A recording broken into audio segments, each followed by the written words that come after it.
Hi guys, I'm back. And today we're going to be trying out the Arteza brand craft acrylic colors. Now it comes in a box of 20 colors. The colors are on the outside of the box. But of course I like to make my little sample card. That way I can tell what is going to be more on the opaque side and what's going to be more on the transparent side. So all I do is take a piece of paper. This happens to be a paint sample. And I just drew some black lines with a Sharpie, and then I just, as I was taking off the seals on these, I wipe my finger across the seal and just do a little swatch, and it gives me a better idea of what the colors actually are, because if you can tell, like right here, that's fluorescent orange, but that does not match. So these colors are going to be similar to what you've got, but they're not going to show the vibrancy of the colors in the box. So that's my suggestion, to always, every time I get a new brand of paint, I will make my little sample cards. So we're going to be doing, like I said, just a dirty pour flip cup with some pretty colors. We've got Valentine's Day coming up, so I was kind of thinking roses, flowers. So we've got some purples and some pinks and some greens. So I'm going to move that box out of the way. We've got the titanium white, the forest green, the lilac, the rose pink, royal purple, apple green, and mulberry. So I'm going to put those back in the box real quick just to get them out of the way. And I know it seems kind of silly, but I always keep the Arteza boxes because they're just the boxes. They're nice little boxes. They keep everything nice and neat and organized. You can stack them on top of each other because the cardboard's nice and thick. So just, don't get rid of your boxes. So let's make sure you guys are still, there we are. The only thing I have put in these paints, as usual, is a little bit of floetrol and a little tiny bit of water as well, chilled distilled water, and then a teeny tiny spot of the treadmill belt lubricant, 100% from Lexpan. I always use the same, probably, for at least the last year to year and a half. So, if you guys ask me what silicone I'm using, it's always the same. It's always going to be the treadmill belt lubricant from Lexpan. So we've got our little flip cup here. Just give the silicone a quick stir in.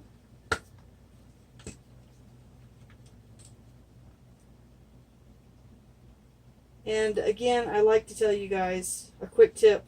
Make sure that, if you're having problems getting cells, if your cells look wispy or gritty, and they tend to be breaking up, try making your paint thicker. Because I guarantee you, a lot of the problems out there span just from having paint that's too thin.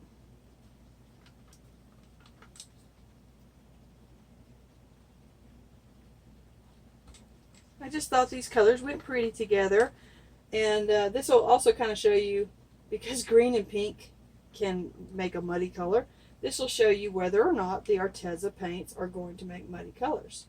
Now again, if your paint is too thin, you might get some muddiness, so just be aware of that. And if you're getting muddy paint, see, even my purple is just a hint thinner than I would like. If you're getting muddy colors, again, make your paint thicker. I mean, the whole idea behind all of this is to experiment, right? So, experiment. Have fun. Make a mess.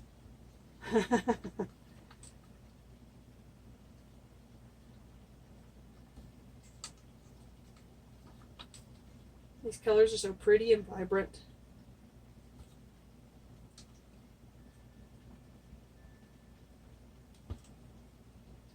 I'm really not sure what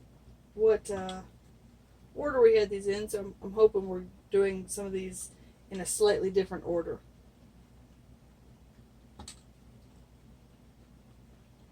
But the more layers you do in your cup, the prettier your cells are going to be. The more varied. And also, if you just do like real thick layers of paint, when you tip it over, you're going to see real thick bands of paint. So the more you layer, the more chance your cells have to develop into lots of ringed cells. And I'm hoping that the green, because for some reason the green tends to take over like every painting, even if I just put a little bit of green in there. So I'm hoping that green is not going to completely take over everything. So there we are. We've got everything down. Our cup is really full, so we've got probably way more paint than we need. But unfortunately, for this type of painting, you really do want to have too much paint. I hate to say that. You can take the drippings off the table. If you lay the plastic down and just let your drippings dry, you can actually use those as skins for like jewelry and stuff. I've used some of those before. I tend to scrape up all my paint and use it for other things sometimes. So let's see what we've got here. There we go. Give it a little bit of interest through there. Get rid of that block. And, you know, take your palette knife. Always have a palette knife on hand.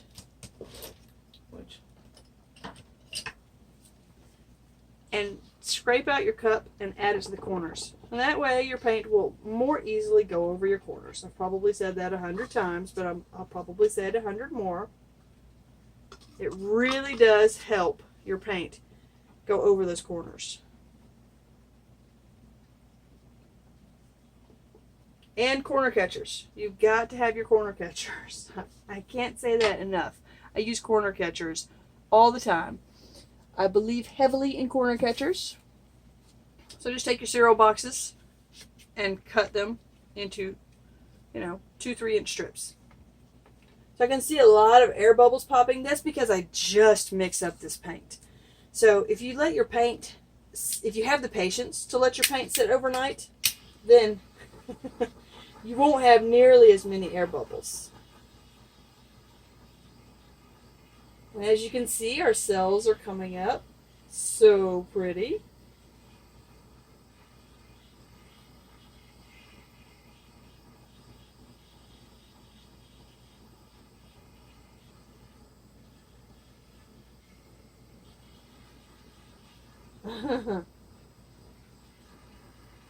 Okay, so we're going to leave that. I could torch it more and more cells would come up, but look at these, like all these little cells in here. Let me make sure you guys are still in focus because we don't want you to lose any of the pretty. I call these caterpillar cells because they're all squinched up together and they make cute little caterpillars. But a lot of times when they get bigger, I don't really care for them, so I tend to try to get rid of them. So I'm trying to decide which corner I like more so than some of the other colors. In fact, I think I want to torch that purple just a little bit more, see if we can get anything else to come up. Not really. So I kind of I like this area because you got the dark purple and the light purple, and then I like through here a lot, like this whole section here. So I really would like to save as much of this as possible.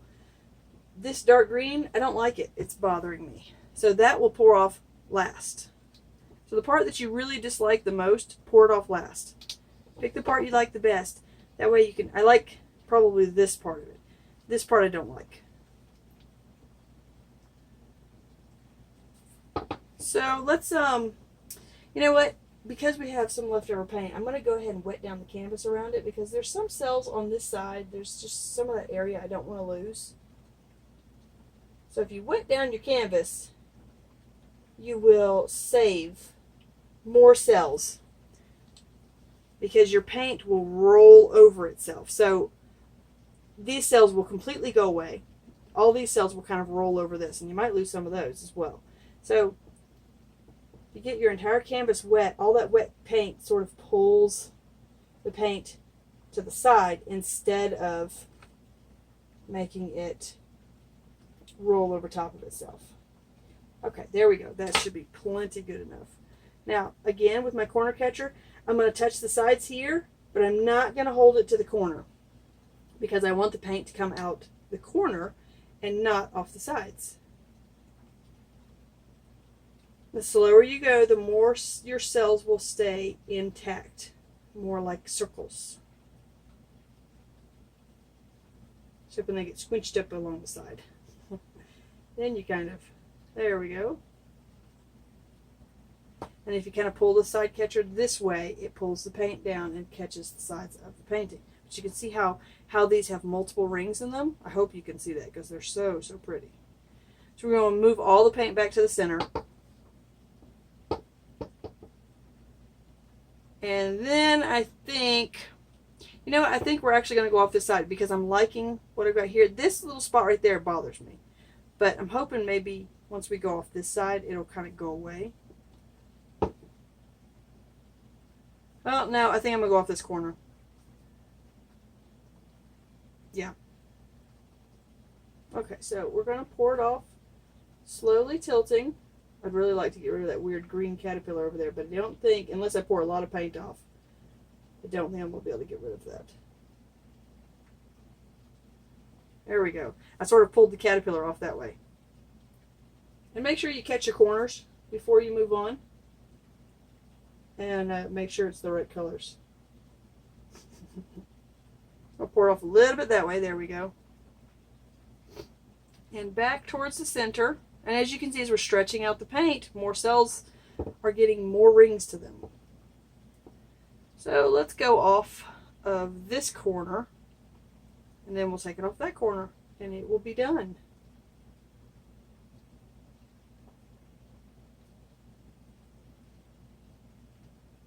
We've got a lot of paint here, so we've got plenty of playroom here with the excess paint.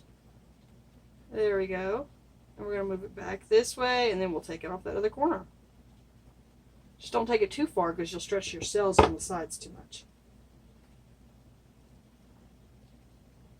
And this, I think I'm going to let it just sort of flow by itself, not use the corner catcher. But I want to save a little bit of that lavender and pink over there in that corner. There we go. I think it's pretty. Yeah, I like that. Just trying to decide about this one little corner right there. I think I want to pour off just a hint of that because it's bothering me just a little bit. I think it was stretching those cells on that corner a little bit too much for me. There we go. Okay. All right. That's it. Ooh, I like that one. And the green did not overwhelm, which is really good because sometimes the green, with certain brands, the green just takes over everything. So I'm really super happy with the Arteza green here today. So I'm going to scrape up the bottom edges because, as some of you know, if you do not scrape off the excess paint off the bottom, it will continue to pull more paint off of your painting. And you will lose some of your cells. So make sure you're painting before you even start. Make sure your canvas, whoops, stuck my finger on the edge there. Make sure, I just dragged that. Make sure your canvas is level. I gotta move it this way a little bit because I accidentally touched it with my finger.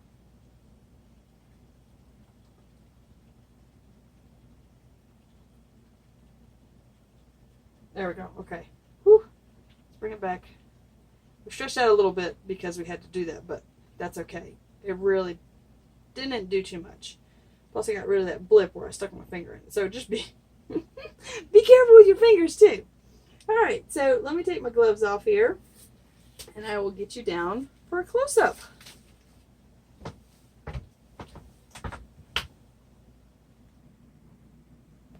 Okay, so you can see what I mean by the cells having lots of rings around them. And that's because we layered lots of layers in the cup. So if you don't layer it a whole lot, you're not going to get nearly as many beautiful rings around your cells. Also, remember to use about half transparent colors and about half opaque.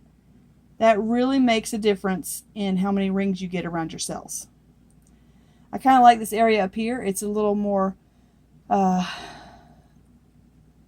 solid. It doesn't have as many cells in it, so it kind of balances the bottom where it has more cells. But look at all the rings around all these cells. You can see all the little air bubbles popping, but I don't mind that at all. And we get down towards the bottom, we have, again, look at all those rings. And this was 6 colors plus white. So you don't have to use a dozen colors to get a really pretty little painting. I like that one right there. It kind of looks like a, I don't know. It's just pretty. Alright. And that's our corner where we had to pour off a little bit more because we accidentally stuck our finger in it. Okay. So there we go, guys.